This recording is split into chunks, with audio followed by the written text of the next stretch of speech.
Pelosi also expressed some hope that whatever proposal might emerge will extend the enhanced premium subsidies for millions of parents under Obamacare. Invested in our children's education and the well-being of the American people, and of course, reducing the national debt. So I'm a PAYGO person, and I think that as we are doing things, there are two ways. Is it an initiative that of its nature will help reduce the debt? And is it legislation that contains within it funding to directly, immediately reduce the national debt? Now, those subsidies adopted last year under Biden's $1 trillion crisis relief package are scheduled to expire at the end of 2022. This is an occurrence that vulnerable House Democrats are scrambling to prevent. Pelosi and House Democrats have passed their version of the enormous reconciliation package last year, after months of tense talks between liberals and moderates over the particulars of the legislation. The social spending bill includes a host of policies designed to help working families that Democrats have sought, in some cases for decades. The list includes child care subsidies, universal preschool, paid family leave, and renewable energy tax incentives. The bill represented the core of Biden's successful campaign message in 2020. Republicans have balked at the size and scope of the benefits. Under the reconciliation rules, Republicans do not have the power to filibuster the legislation, meaning the bill will require only a simple majority to pass through the Senate.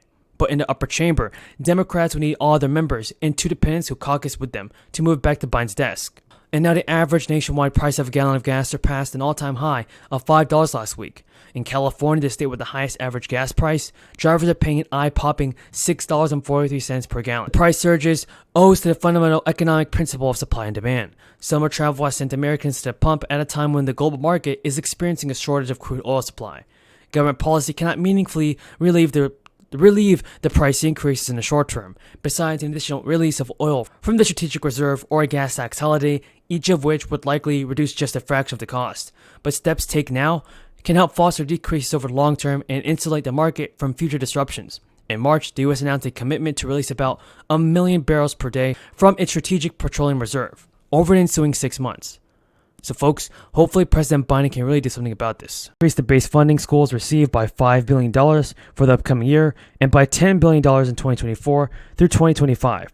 Nearly $5 billion will be directed to universities and community colleges for deferred facilities maintenance and expansion of student housing.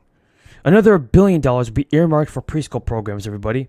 So, do you think that President Biden is doing all that it takes to send out the fourth stimulus check? And if you found this video useful, then tell me in the comments down below. SNAP monthly benefits, everybody, are going to be changing in a big way for millions of you guys. Nancy Pelosi, Chuck Schumer have actually agreed on a new timeline for the new social spending bill. You want to watch to the end of the video to find out how to receive the fourth stimulus check. Without further ado, Nancy Pelosi and Chuck Schumer met to discuss the possible legislation on reduced gasoline prices. Leaders are hoping to pass legislation dealing with gas prices before the end of May, but would actually need Republican cooperation in the Senate to do so. The GOP is pushing for expanded fossil fuel production domestically, something progressive Democrats may be unable to support, and rising prices are a top concern for many voters, and many Democrats already face a tough road to holding on to control of the House and Senate in the November election. The Federal Reserve's preferred measure of inflation is estimated to have risen 6.7% in March from a year earlier.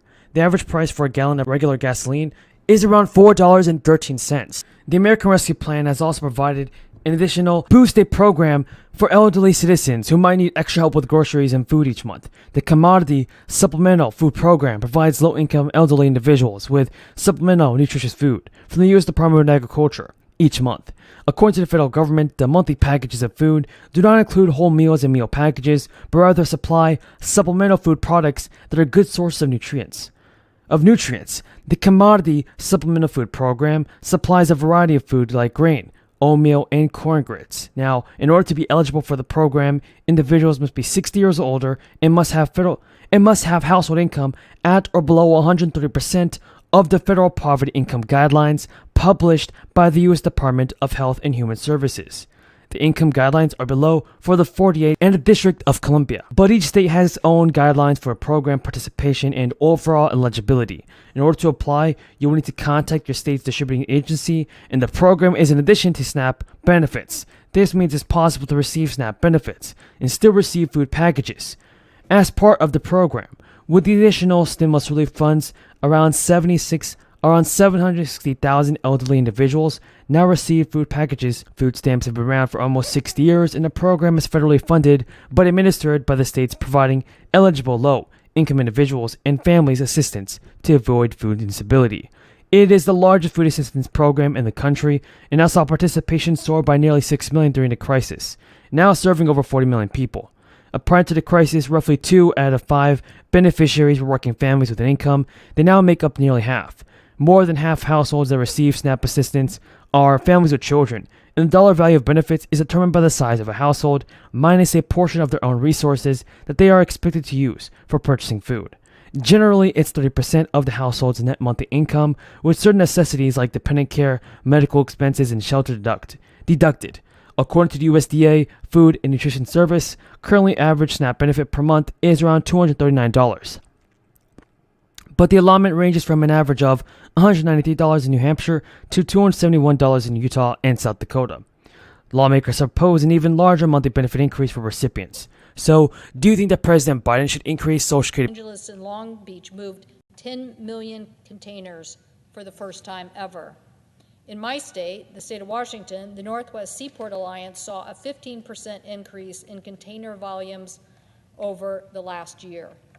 So this unprecedented volume continues to cause massive challenges of ships backed up offshore, and vessels anchoring or loitering in waiting areas near the ports of LA and Long Beach.